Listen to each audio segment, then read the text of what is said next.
గణేశాయ నమః. శ్రీ సరస్వతి జన్మ శ్రీ గురుభ్యో నమః. మిత్రులారా, సత్సంగంలో భాగంగా ఇప్పుడు మనం భాగవత మహాపురాణం నుండి కొంత భాగం పారాయణ చేసుకుందాం. నేటి వరకు మనం 8 స్కందాలు పూర్తి చేసి 9వ స్కందాన్ని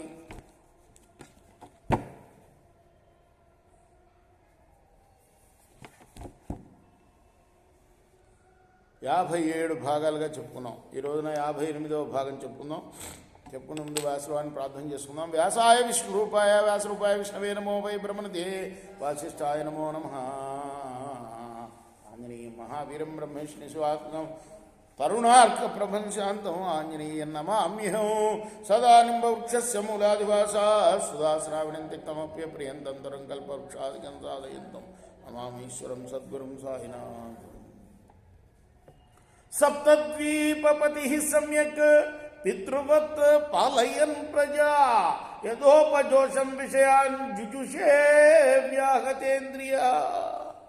పరీక్షణ్ మహారాజా ఇలా పలికిన తర్వాత పూర్వుడు సంతోషంతో తండ్రి వార్ధక్యాన్ని స్వీకరించాడు.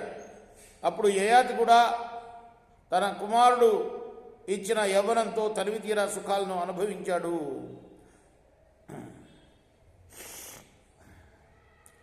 సప్తద్వీపాధిపతి అయిన యయాతి ప్రజలను తన కన్న బిడ్డల్లాగా చక్కగా పరిపాలించాడు. ఇంద్రియ పటుత్వం కలిగి ఉన్న మహారాజు ఇష్టానుసారంగా తన కోరికలను కూడా తీర్చుకున్నాడు. దేవయాన్యప్యనుదినం మనోవాగ్దేహవస్తువి ప్రేయస పరమాం ప్రీతిం ఉవాహ ప్రేయసీరా. అప్పుడు దేవయాని కూడా ప్రతిదినము తన ప్రాణనాథుడైన యయాతికి త్రికరణ శుద్ధిగా సేవలు చేసింది. ఏకాంతంలో ముద్దు మిరుపంతో సంతోషింపజేసింది. అయజజ్ఞ పురుషం క్రతుభిర్భూరి దక్షిణై సర్వదేవమయం దేవం సర్వవేదమయం హరిం. సర్వదేవమయం దేవం సర్వవేదమయం హరిం. వేదంచే ప్రతిపాదింపబడిన సకల దేవతా స్వరూపాలు కూడా విరాట్ రూపుడైన శ్రీహరవే. ఆ స్వామి వేదమయుడు, ఆ ప్రభువు యజ్ఞపురుషుడు, యజ్ఞభోక్త, యజ్ఞఫలప్రదాత. అంతేకాదు తనను ఆరాధించిన వారి యొక్క సకల బాధలను కూడా తొలగించేవాడు ఆ పరమాత్మ. అట్టి శ్రీహరిని యయాతి పెక్కు యజ్ఞాల ద్వారా ఆరాధించాడు. ఆ మహారాజు ఆ యజ్ఞాలను చేసేటప్పుడు ఋత్విక్కులు మొదలగు బ్రాహ్మణోత్మలకు భూరి దక్షిణ నుంచి తృప్తిపరిచాడు. యస్మిన్నిదం విరచితం వ్యోమ్నీవా జలదావలి నానేవ భాతి నా భాతి స్వప్నమాయాం మనోరథ తమేవ హృది విన్యస్య వాసుదేవం గుహాయసం నారాయణం మణియాంశం నిరాశీరయజత్ ప్రభు.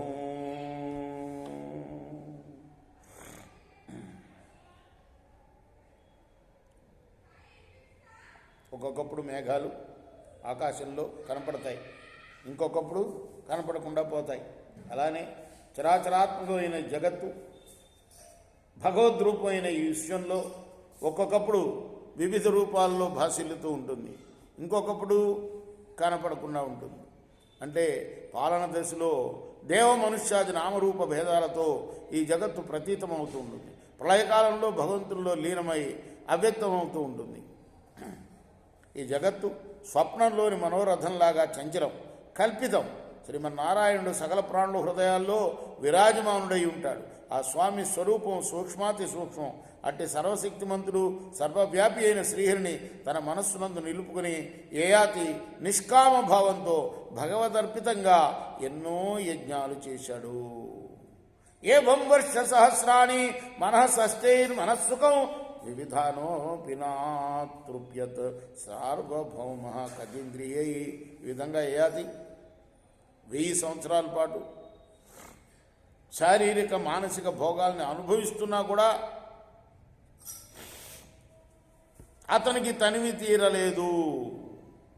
రేపు మనం మిగతా కథని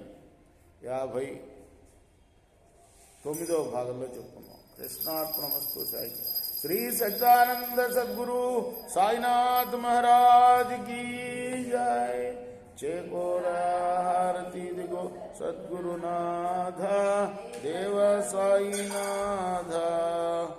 పాంచభౌతిక తత్వముల నేహారతులిత్తుమురా నిర్గుణమ్మగు స్థితే వీడి ఎట్లి ఆకారం పొందితివో సాయిరాం. సర్వము నిండిన నీవే ఇంకను రజోతమో సత్వము నుండి మాయటు జనించే బాబా మాయటు జనించే. ఆ మాయ నుండి వేరే మాయ ఏ తీరుగా వచ్చే.